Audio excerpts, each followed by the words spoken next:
Eto nga po, kaugnay nga po sa lagay ng trapiko at baha sa Metro Manila, makakasap po natin si Ginoong Jude Trinidad ng MMDA Metro Base. Ginoong Trinidad, magandang tanghali. Si PR Kahel po ito.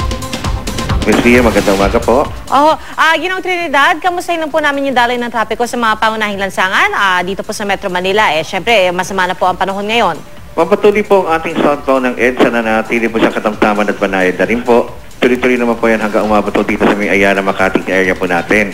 Pagkabat po yung pagtawagal po ng daloy ng trapiko, wala naman po sanhin ng mga pagbaha po sa nasabing lugar.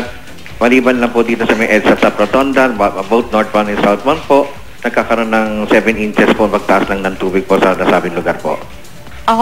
So sa ngayon po, Ginoong Trinidad, kasi meron po kami nakikitang live na kuha dyan po sa may EDSA Orense at parang medyo may pagbigat, no? May konting pagbagal ng daloy ng trapiko dun po sa northbound lane papuntang Actually, EDSA. southbound po, ma'am. Southbound po. Southbound yan. Yes, ma'am. Approaching Ayala po yan, ma'am. Nagkakaroon lang po ng slow moving po sa area.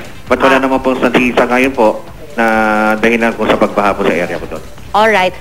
Meron pa bang ibang mga lugar na dapat bantayan na posibleng umapaw o talagang tumaas ng tubig baha? Actually, Ma'am Pia, kahit wala naman po umapaw, patuloy po kami nakamonitor po sa may Metro Manila, patuloy ko di sa may lugar po ng Manila area, sa may Espanya po at may Padang Ligarda, nakabantay po kami ngayon.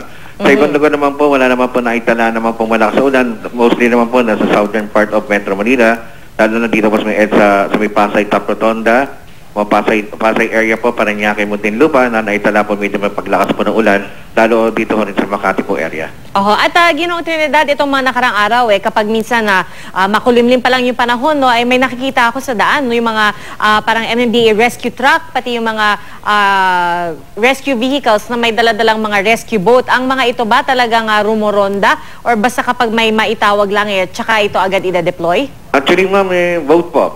Either maitawag po siya at the same time rumoronda rin po yan.